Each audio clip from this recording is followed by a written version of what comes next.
당뇨 인구가 2천만 명 시대가 되었다라고 얘기를 합니다. 그래서 훨씬 더 우리 췌장이 힘들어하고 있다. 췌장남 이런 걸 겪으신 분들에게 라면보다도 더 안 좋을 수 있는 그런 의외 음식 5가지 소개를 해볼 건데요. 왠지 건강한 음식으로 둔갑여 있는 음식들이라서 나 먹고 있었는데 하는 음식도 분명히 있을 겁니다. 이거는 정말 제가 라면보다 확실히 더 위험하다라고 그냥 못을 박을 수 있고요. 췌장은 소리가 없는 그런 조용한 장비이기 때문에 나중에 증상이 생겼을 땐 너무 늦습니다. 혹시 내가 먹고 있는 음식들이 몇 개나 해당되는지 이 영상을 끝까지 한번 보시고요. 네, 안녕하세요. 글로코핏이라는 음악 서비스를 통해서 4만 명의 당뇨인 분들의 혈당 관리를 돕고 양털나는 유튜브 채널을 운영하고 있는 의사 양형용입니다. 네, 어두운 진료실, 창밖으로는 차가운 도시에 비가 내리고 모니터 위로 쉴 새 없이 깜빡이는 4만 명의 혈당 데이터가 마치 위태로운 생명선처럼 요동친다. 대한민국 성인 인구의 절반에 육박하는 2천만 명. 숫자만으로는 실감이 나지 않을 이 거대한 통계는 사실 우리 이웃, 가족, 그리고 어쩌면 지금 이 순간 화면을 바라보고 있는 당신의 몸속에서 조용히 진행되고 있는 파멸의 서곡일지도 모른다. 명중 4명. 거리를 걷는 사람들의 절반 가까이가 혈관 속에 끈적한 시한폭탄을 품고 살아간다는 이 잔혹한 진실은 우리 몸의 가장 깊숙한 곳에서 묵묵히 희생당하고 있는 한 작은 장기의 비명으로부터 시작된다. 당뇨라는 병은 단순히 소변에 당이 섞여 나오는 가벼운 질환이 아니다. 그것은 혈관을 타고 흐르는 생명의 젖줄이 서서히 날카로운 유리 조각처럼 변해 전신의 세포를 찢어발기는 잔혹한 스릴러와 같다. 그리고 이 모든 비극의 중심에는 등뼈 앞쪽 깊은 어둠 속에 숨어 평생토록 단 한 번의 불평도 없이 인슐린이라는 생명의 열쇠를 깎아내는 장기, 바로 췌장이 존재한다. 당뇨의 발병 기전은 2갈래의 파국으로 나뉜다. 첫째는 췌장의 공장이 멈춰 인슐린이라는 열쇠 자체를 생산하지 못하는 절망적인 상황이며, 둘째는 열쇠가 만들어지더라도 세포의 자물쇠가 녹슬어버려 포도당을 받아들이지 못하는 인슐린 저항성의 둠이다. 2가지 비극 모두 결국 췌장의 베타세포를 극심한 과로사로 몰아넣는다. 췌장에 켜켜이 쌓인 염증은 공장의 가동을 중단시키고 굳게 닫힌 세포의 문 앞을 서성이는 포도당들은 혈관을 배회하며 몸을 망가뜨린다. 더욱 뼈아픈 사실은 우리 한국인의 유전적, 해부학적 비애에 있다. 2008년 발표된 권위 있는 대사질환 연구들은 한국인의 췌장이 서양인의 그것에 비해 유독 작고 가춘프며 그 빈약한 틈새로 이소성 지방, 즉 독성 지방이 훨씬 더 잔혹하게 파고든다는 사실을 증명했다. 췌장의 크기가 작다는 것은 인슐린을 생산하는 베타세포의 절대적인 병력이 부족하다는 뜻이다. 똑같은 탄수화물의 폭격을 맞아도 서방의 거대한 방벽은 버텨내지만 우리의 얇은 방벽은 단숨에 무너져 내리며 혈당의 쓰나미를 허용하고 만다. 무려 36.5%나 떨어지는 인슐린 분비 능력. 과거 거친 잡곡과 나물로 연명하던 시절에는 이 작은 췌장으로도 충분히 생존할 수 있었다. 그러나 시대가 급변하고 서구화된 고칼로리, 고지방, 정제 탄수화물의 폭우가 쏟아지기 시작하면서 진화의 속도를 따라가지 못한 우리의 불쌍한 췌장은 매일 밤 피눈물을 흘리며 과부하의 비명을 지르고 있는 것이다. 글로코핏의 서버에 쌓여가는 수만 명의 절망적인 혈당 스파이크 곡선을 들여다볼 때마다 나는 의사로서 깊은 탄식을 내뱉는다. 건강을 위해 혹은 다이어트를 위해 굳게 믿고 삼켰던 음식들이 사실은 췌장의 숨통을 끊어놓는 암살자였다는 사실을 알게 된 환자들의 허탈한 표정이 눈에 선하기 때문이다. 특히 췌장염이나 췌장암이라는 끔찍한 사선을 넘나든 환자들에게조차 우리가 흔히 정크푸드의 대명사로 부르는 라면보다 더 치명적인 맹독으로 작용하는 의외의 음식들이 존재한다. 건강에 탈을 쓴 채 식탁 위에 교묘하게 잠입한 5가지의 트로이 목마. 지금부터 그 잔혹한 민낯을 하나씩 해부해보려 한다. 첫 번째 암살자는 바로 고지방 요거트다. 많은 이들이 건강관리의 첫걸음으로 유산균이 듬뿍 담긴 요거트를 선택한다. 하얀 빛깔과 부드러운 식감, 장을 편안하게 해줄 거라는 환상 속에 사람들은 매일 아침 이 달콤한 독배를 든다. 하지만 시중에서 판매되는 고지방 요거트의 실체는 참혹하다. 끈적한 지방과 그 지방의 느끼함을 덮기 위해 쏟아부은 엄청난 양의 정제당. 이 2가지가 위장을 통과해 십이지장으로 쏟아지는 순간 췌장은 전례 없는 패닉에 빠진다. 솟구치는 혈당을 잡기 위해 인슐린 내분비를 미친듯이 짜내야 하는 동시에 엄청난 양의 지방을 분해하기 위해 지방 소화 효소 외분비마저 쏟아내야 한다. 췌장을 양쪽에서 무자비하게 난타하는 끔찍한 십자포화. 이것이 당신이 건강을 위해 떠먹던 요거트의 진짜 얼굴이다. 두 번째는 인류가 만들어낸 가장 달콤하고 파괴적인 액체, 탄산음료와 커피 믹스, 그리고 빵에 발라 먹는 과일잼이다. 나는 이 녀석들을 라면보다 1000배는 더 위험한 악마라고 단언한다. 이들은 소화라는 복잡한 과정조차 생략한 채 액상과당이라는 형태의 순수한 폭탄으로 혈관에 직격탄을 날린다. 고체 형태의 탄수화물이 위와 장을 거치며 서서히 분해되는 동안 췌장은 나름의 대비태세를 갖출 수 있다. 하지만 액상당은 다르다. 마시는 즉시 혈관으로 스며들어 혈당 스파이크라는 거대한 수직 상승 곡선을 그려낸다. 췌장의 베타세포는 경고도 없이 밀어닥친 포도당의 해일 앞에서 혼비백산하여 인슐린을 마구잡이로 뿜어내고, 이 급격한 펌프질은 결국 세포의 탈진과 영구적인 손상으로 이어진다. 라면 한 그릇의 짭짤한 위협은 이 액체 폭탄이 가하는 급성 쇼크에 비하면 차라리 애교에 가깝다. 세 번째로 췌장의 목을 조르는 음식은 놀랍게도 민족의 잔치 음식, 잡채다. 시금치와 당근, 버섯이 어우러진 화려한 색감 뒤에는 치명적인 함정이 숨어 있다. 잡채의 뼈대를 이루는 당면은 그 자체로 고도로 정제된 탄수화물 덩어리다. 여기에 엄청난 양의 식용유를 부어 볶아내는 조리 과정은 순수한 당에 기름 코팅을 입혀 췌장으로 폭격기를 날려보내는 것과 같다. 당면이 분해되며 혈당을 치솟게 만들고 그 사이사이에 스며든 기름이 췌장의 지방 분해 효소를 고갈시킨다. 건강해 보이는 채소들조차 푹 익혀지고 기름에 찌들어 이미 혈당을 올리는 조력자로 전락한 지 오래다. 명절의 풍성함 뒤에 숨어 췌장을 난도질하는 잡채의 배신은 뼈아프다. 네 번째 암살자는 현대인의 가장 간편한 친구, 김밥이다. 김밥 한 줄의 구조를 현미경으로 들여다보면 그것은 완벽하게 설계된 탄수화물 압축 폭탄이다. 베이스가 되는 흰 쌀밥은 혈당을 수직으로 쏘아올리는 로켓의 연료이며, 그 속을 채우는 단무지와 우엉, 심지어 고기 양념에까지 듬뿍 들어간 설탕과 물엿은 폭발력을 배가시킨다. 하지만 김밥의 진정한 무서움은 그 속도에 있다. 현대인들은 편의점에서 산 김밥 한 줄을 모니터 앞이나 운전대 위에서 단 3분 만에 삼켜버린다.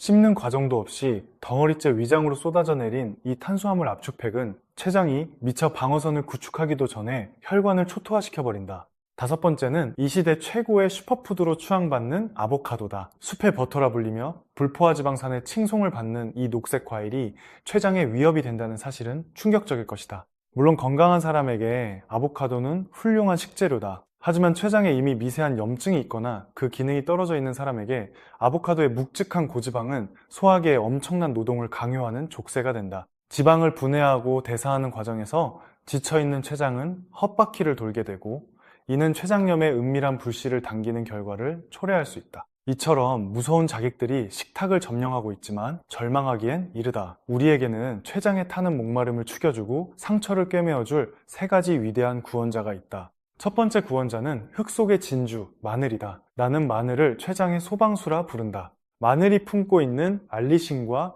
유황 화합물은 췌장을 갉아먹는 산화 스트레스와 독성 염증 반응을 씻어내는 강력한 정화수다. 동물 실험에서도 마늘의 추출물은 췌장을 공격하는 염증성 사이토카인의 폭주를 잠재우고 췌장 조직의 평화를 되찾아주는 기적 같은 결과를 보여주었다. 이 위대한 소방수는 질 좋은 올리브유와 만났을 때 그 진가를 발휘한다. 폴리페놀이 가득한 올리브유에 구워진 마늘은 혈당의 파도를 잔잔하게 다스리며 췌장의 어깨를 짓누르는 무거운 짐을 덜어준다. 두 번째 구원자는 차가운 바다를 가르고 온 은빛 전사, 등푸른 생선 고등어다. 고등어의 살점 속에 흐르는 오메가3 지방산은 우리 몸의 염증 매개 물질을 원천적으로 차단하는 훌륭한 방패다. 좋은 기름이 나쁜 염증을 씻어낸다는 자연의 섭리 속에서 등푸른 생선만큼 췌장의 염증을 다스리는 데 탁월한 식재료는 없다. 하지만 이 은빛 전사를 밀가루 옷을 입혀 펄펄 끓는 기름에 튀겨내는 순간 전사는 췌장을 찌르는 창으로 돌변한다. 명절날 기름에 전을 부쳐 먹는 행위는 오메가3의 축복을 트랜스 지방의 저주로 바꾸는 짓이다. 생선의 영혼을 온전히 흡수하기 위해서는 반드시 맑은 증기에 찌거나 담백하게 구워내야만 한다. 마지막 구원자는 태양의 에너지를 머금은 붉은 보석 토마토다. 토마토의 붉은 피, 라이코펜은 췌장의 세포막을 보호하는 가장 강력한 항산화 갑옷이다. 췌장암 세포의 증식을 억제하고 산화 스트레스를 진압하는 이 붉은 보석은 단독으로 먹기보다 올리브유의 황금빛 물결과 섞였을 때 그 흡수율과 시너지가 폭발적으로 상승한다. 실제로 나의 코칭을 받았던 50대 여성 환자의 사례는 경이로웠다. 아침마다 붉은 토마토에 폴리페놀 수치가 720이 넘는 닥터핏 올리브유를 듬뿍 뿌려 먹고 점심엔 맑게 구운 고등어를 섭취한 지 불과 3개월. 그녀의 당화혈색소는 파멸의 수치인 7점대에서 기적과도 같은 5점대 후반으로 곤두박질 쳤다. 당화혈색소의 하락은 곧 췌장이 죽음의 춤을 멈추고 평화로운 휴식에 들어갔다는 생물학적 승전보다, 그러나 췌장은 너무도 깊은 곳에 숨어 침묵을 지키기에 우리가 일상의 식단에 안일해져 있을 때 조용히 파멸을 준비한다. 췌장이 더 이상 견디지 못하고 피를 토하듯 세상 밖으로 쏘아올리는 5가지 처절한 구조신호 SOS를 결코 무시해서는 안 된다. 첫 번째 신호는 평온하던 혈당의 갑작스러운 폭주 혹은 50대 이후 돌연 찾아온 당뇨의 발병이다. 평생 가족력도 없고 식습관도 일정했던 사람의 소변에서 어느 날 갑자기 거품이 끓어오르고 혈당 수치가 미친 듯이 널뛰기 시작한다면 이것은 단순한 대사 이상이 아니다. 췌장 내부에 거대한 종양이나 심각한 염증이 발생해 인슐린 생산 공장 자체가 붕괴되고 있다는 끔찍한 사이렌이다. 이른바 뉴 언셋 다이어비티스라 불리는 이 증상은 췌장암을 조기 발견할 수 있는 가장 서늘하고도 결정적인 단서다. 두 번째는 명치에서 시작해 등줄기를 타고 뻗어나가는 극심한 방사통이다. 췌장은 위장의 뒤쪽, 척추의 바로 앞이라는 인체의 맹점에 위치해 있다. 따라서 췌장이 부어오르거나 썩어 들어갈 때 그 고통은 앞배를 넘어 등허리를 찢을 듯이 관통한다. 똑바로 누우면 장기들이 췌장을 짓눌러 숨이 미칠 듯 아프고 몸을 웅크려 앞으로 숙이면 그나마 통증이 잦아드는 기괴한 양상. 빈도와 강도가 점점 악화되며 얼굴과 눈동자가 누렇게 물드는 황달마저 동반된다면 당신의 췌장은 이미 건널 수 없는 강을 반쯤 건넌 상태일지도 모른다. 즉시 구급차를 불러야 하는 절체절명의 순간이다. 세 번째 신호는 변기 위에서 마주하는 불길한 징조, 지방변이다. 췌장의 외분비 기능이 망가져 지방을 소화시키는 효소리파아제가 한 방울도 나오지 않게 되면 우리가 섭취한 기름기는 소화되지 못한 채 그대로 장을 타고 흘러내린다. 변기물 위로 번들거리는 기름띠가 떠오르고 색깔은 생기를 잃은 회백색으로 변하며 참을 수 없는 악취와 함께 속이 부글거리는 설사가 며칠이고 지속된다면 그것은 췌장이 보내는 가장 노골적이고 시각적인 절망의 편지다. 매일 아침 자신의 변을 확인하는 짧은 순간이 췌장암의 마수에서 벗어나는 유일한 생명줄이 될 수 있다. 네 번째는 기름진 음식을 먹었을 때 밀려오는 정체불명의 더부룩함과 복부 팽만감이다. 햄버거나 감자튀김, 심지어 건강하다는 아보카도를 먹었을 뿐인데 위장 속에 거대한 돌덩이가 얹힌 듯 메스껍고 가스가 찬다면 단순한 소화불량으로 치부해선 안 된다. 내가 직접 목격했던 한 어르신의 비극이 이를 증명한다. 다이어트를 하지 않았음에도 6개월 만에 살이 7kg나 녹아내렸고 기름진 설사를 반복하던 그는 나의 강권으로 병원을 찾았고 결국 췌장에 돌이킬 수 없는 병변을 마주해야 했다. 이유 없는 체중 감소와 지방 소화 불량의 결합은 췌장이 부르는 죽음의 전조곡이다. 췌장을 지키기 위해 우리가 일상에서 실천해야 할 3가지 황금률은 단순하지만 위대하다. 첫째, 마시지 말고 씹어 먹어라. 이빨로 음식을 지식이고 턱관절을 움직이는 행위는 뇌하수체를 자극해 뇌상 셰팔릭 페이스의 포만감을 끌어낸다. 천천히 씹어 넘긴 음식만이 췌장에게 준비할 시간을 준다. 둘째, 건강을 가장한 가공식품의 화려한 포장지를 찢어버려라. 말린 과일의 쫀득함 속에는 수분이 증발하고 남은 끔찍한 농축 당류가 숨어있고 단백질 바의 달콤함 뒤에는 화학적으로 정제된 시럽이 췌장을 노리고 있다. 자연이 준 그대로의 생과일과 온전한 육류의 결을 씹어라. 셋째, 과식이라는 죄악을 끊어내라. 췌장을 사랑하는 유일한 길은 그에게 한 번에 너무 많은 노동을 강요하지 않는 것이다. 위장이 80%쯤 찼을 때 과감히 숟가락을 내려놓는 절제력만이 췌장의 수명을 연장하는 마법의 방패다. 그리고 이 모든 치열한 방어전의 최전선에 인류가 발견한 가장 찬란한 황금빛 액체 올리브유가 서 있다. 최근 올리브유 수입량이 폭발적으로 증가하며 열풍이 불고 있는 것은 단순한 유행이 아니다. 그것은 생존을 위한 본능적인 갈구다. 올리브유의 영혼을 이루는 100% 단일 불포화 지방산 무파은 혈관 속에서 날뛰는 포도당을 부드럽게 감싸 안아 혈당의 요동을 잠재운다. 특히 최상급의 엑스트라 버진 올리브유가 품고 있는 폴리페놀과 올레오칸탈은 마치 혈관 속의 미세한 불길을 잡아내는 정밀한 소화기처럼 작용한다.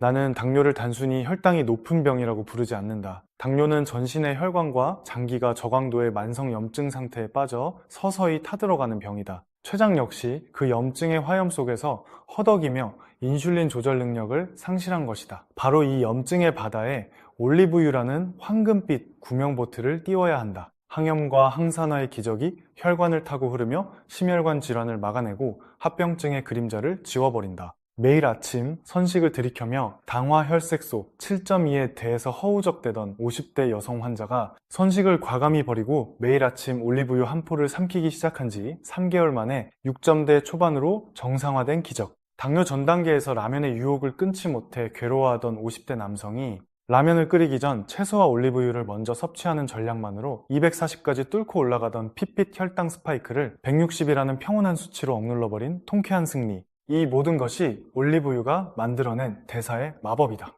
하지만 이 고결한 황금빛 기름을 생으로 마시는 일은 누구에게나 허락된 쉬운 과제가 아니다. 목구멍을 긁고 지나가는 알싸함과 묵직한 기름의 질감을 견디기 힘든 이들을 위해 나는 올리브유의 효능을 극한으로 끌어올리는 5가지 미식의 연금술을 제안한다. 첫 번째 연금술은 청경채와 올리브유의 찬란한 결합이다. 십자화가 채소인 청경채의 세포벽 안에는 글루코시놀레이트라는 전구 물질이 잠들어 있다. 이 물질이 씹히는 순간 효소와 반응하여 설포라판이라는 강력한 항염의 명약으로 깨어난다. 췌장을 겹겹이 포위한 염증의 방어막을 뚫고 들어가 인슐린의 길을 열어주는 이 위대한 설포라판은 올리브유의 폴리페놀과 만나는 순간 폭발적인 시너지를 일으킨다. 비타민 C와 K가 혈당의 급상승을 억제하고 청경채의 질긴 식이섬유가 장벽을 코팅한 위에 올리브유가 스며들면 그 뒤에 아무리 악랄한 탄수화물이 들어와도 혈당 상승률은 4-5배나 꺾이고 만다. 단 불에 볶는 순간 이 마법은 잿더미가 되니 반드시 생청경채의 아삭함 위에 차가운 올리브유를 뿌려야 한다. 두 번째는 시금치와 올리브유의 지적인 교감이다. 시금치 인맥을 타고 흐르는 마그네슘은 인슐린이라는 자동차의 심장에 불을 붙이는 핵심 점화 플러그다. 마그네슘이 부족한 인슐린은 기어가는 굼벵이에 불과하지만 마그네슘의 지원을 받은 인슐린은 폭발적인 힘으로 포도당을 세포 속으로 밀어넣는다. 인슐린 저항성을 무너뜨리고 당뇨 발병률을 30%나 끌어내리는 시금치의 마그네슘이 올리브유의 불포화 지방산과 융합할 때 우리 몸의 대사회로는 가장 완벽한 상태로 튜닝된다. 끓는 물에 살짝 데쳐낸 시금치의 푸른 숨결 위에 올리브유 한 스푼이 더해지면 그것은 식탁 위의 훌륭한 요리이자 최고의 혈당 방어막이 된다. 세 번째는 사과와 올리브유의 감미로운 조화다. 사과의 붉은 껍질 속에 응축된 팩틴은 수용성 식이섬유의 제왕이다. 장내 유익균의 훌륭한 먹이가 되어 변비를 부수고 장 건강을 재건하는 이 팩틴을 껍질을 깎아버림으로써 쓰레기통에 버리는 것은 죄악이다. 껍질째 씹어먹는 사과의 거친 식감에 올리브유의 부드러움이 코팅되면 과당의 흡수 속도는 기어가는 달팽이처럼 느려진다. 단 고삐 풀린 망아지처럼 사과를 탐해선 안 된다. 사과 반쪽과 올리브유 한 포의 절제된 비율만이 혈당의 평화를 지킬 수 있다. 네 번째는 탕화의 회심, 라면과 올리브유의 극적인 타협이다. 라면의 면발은 기름의 바다에서 튀겨져 포화지방의 갑옷을 입고 있다. 여기에 무턱대고 올리브유를 들이부으면 지방의 과부하로 몸이 침몰한다. 라면이라는 욕망을 지혜롭게 해소하는 방법은 식사 15분 전 올리브유 10ml를 먼저 삼켜 위장과 혈관의 방어벽을 치는 것이다. 그리고 튀기지 않은 겉면을 선택하거나 끓는 물에 면을 한번 데쳐내어 핏빛 포화지방을 덜어낸 뒤 불포화지방산의 보호 아래 면을 섭취하는 것이다. 이것이 쾌락과 건강 사이에서 줄타기를 하는 현대인을 위한 가장 우아한 타협안이다. 다섯 번째는 빵과 올리브유의 고전적인 로맨스다. 정제된 밀가루가 빚어내는 빵은 입에는 달지만 혈당을 수직 낙하시켜두세 시간 뒤 미친 듯한 굶주림과 식곤증의 저주를 내린다. 그러나 거칠고 퍽퍽한 호밀빵이나 통밀빵을 올리브유에 흠뻑 적셔 씹어 넘기면 기름막이 탄수화물을 감싸 안아 혈당의 롤러코스터 레일을 완만한 평지로 바꿔버린다.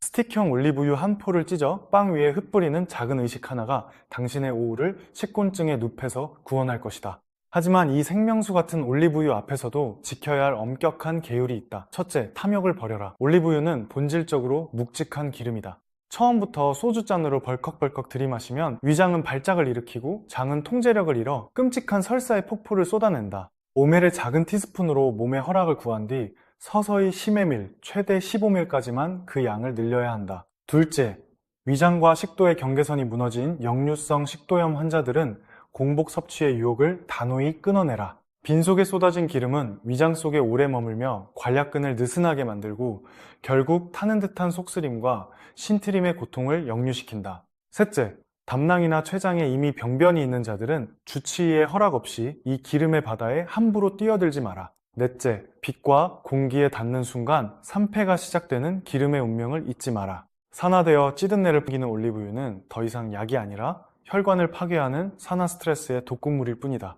식사를 마치고 혈당의 파도가 밀려오는 식후 30분, 이 결정적인 순간을 통제하는 자만이 대사질환의 사슬을 끊어낼 수 있다. 소파에 푹신함에 몸을 맡기고 드러눕는 것은 혈관 속에 설탕물을 주입하고 방치하는 자살행위나 다름없다. 식후에 혈당을 짓밟아버리기 위한 가장 역동적인 처방은 바로 뒤꿈치 들기와 스쿼트다. 의자에 앉은 채로 발 뒤꿈치를 서서히 들어 올려 종아리 근육을 쥐어짜듯 수축시켜라. 제2의 심장이라 불리는 종아리 근육이 펌프질을 시작하며 혈액 속의 포도당을 맹렬하게 집어삼킬 것이다. 더욱 파괴적인 무기는 스쿼트다. 인체에서 가장 거대한 엔진인 대퇴사두근, 즉 허벅지 근육을 가동하는 순간 피 속을 떠돌던 포도당들은 거대한 진공청소기에 빨려 들어가듯 허벅지 근육의 연료로 산화되어 버린다. 거창한 헬스장이 필요 없다. 밥을 먹은 그 자리에서 일어났다 앉기를 반복하는 단순한 고통만으로도 식후 혈당은 경이롭게 추락한다. 반대로 식후에 뜨거운 욕조에 몸을 담그는 행위는 끔찍한 오판이다.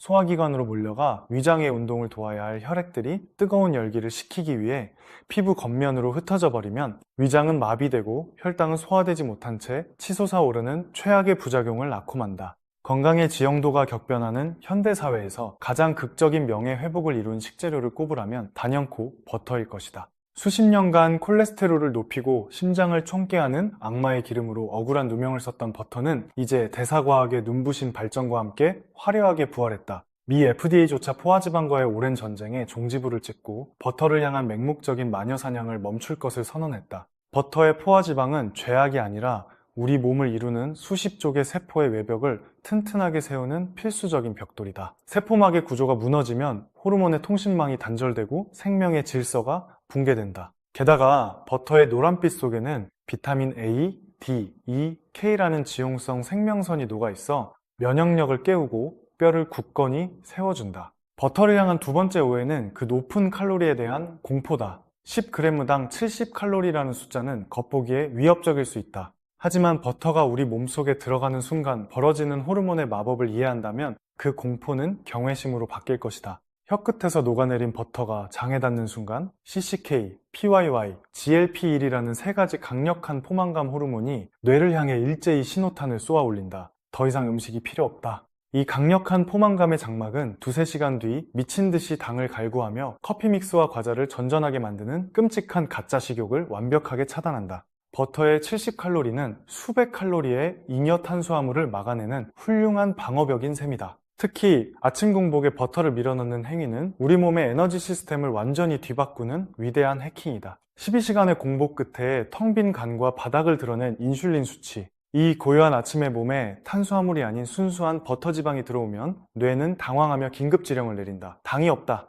이제부터 지방을 태워 에너지를 만들어라. 간은 즉각적으로 베타산화의 스위치를 켜고 몸은 포도당 연소 모드에서 지방 연소 모드로 극적인 기어 변속을 이룬다. 이후에 들어오는 음식들조차 지방을 태우는 용광로 속으로 던져지게 되니 버터는 살을 찌우는 것이 아니라 살을 빼는 기계를 작동시키는 마법의 열쇠가 된다. 그러나 이 완벽한 버터의 명성에 먹칠을 하는 가장 끔찍한 괴물이 있으니 바로 식물성 기름에 수소를 강제로 때려박아 만든 돌연변이 마가린이다. 자연의 이치를 거스르고 공장에서 태어난 이 가짜 버터 속에는 인류 최악의 발명품인 트랜스 지방이 도사리고 있다. 트랜스 지방은 좋은 콜레스테롤 HDL의 목을 조르고 나쁜 콜레스테롤 LDL을 미친 듯이 증식시켜 혈관을 시멘트처럼 굳어지게 만든다. 마가린은 단 1g조차 타협해서는 안 되는 절대악이다. 이 위대한 버터를 올리브유와 함께 섭취하는 것은 대사 시스템을 정화하는 궁극의 의식이다.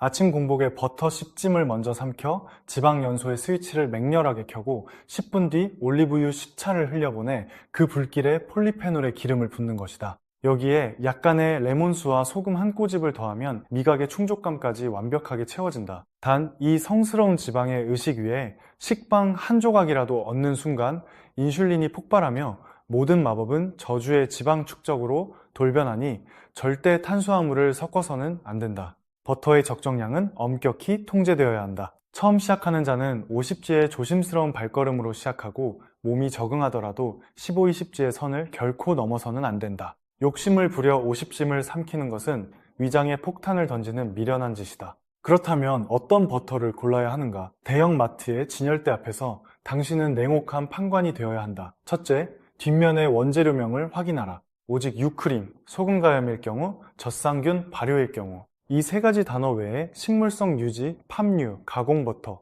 쇼트닝이라는 불길한 단어가 단 한 글자라도 적혀 있다면 가차없이 쓰레기통에 던져라. 둘째, 영양 성분표를 노려보며 유지방 함량이 80%를 넘는지 확인하라.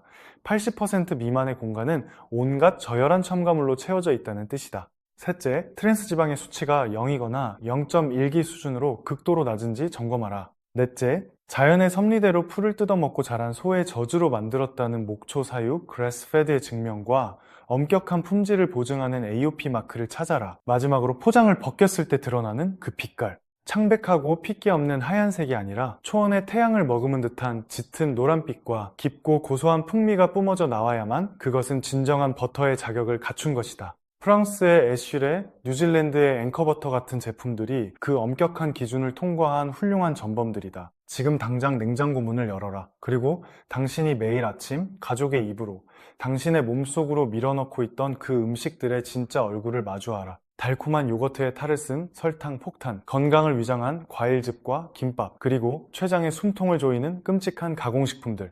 침묵의 장기, 췌장은 지금 이 순간에도 당신의 뱃속 깊은 곳에서 피눈물을 흘리며 버텨내고 있다. 혈당의 롤러코스터를 멈추고 올리브유의 황금빛 방패와 버터의 든든한 갑옷을 두르고 씹고 걷고 움직여라. 2천만 명이라는 거대한 당뇨의 소용돌이 속에서 당신의 생명을, 당신의 췌장을 지켜낼 수 있는 자는 오직 매일의 식탁을 지배하는 당신 자신뿐이다.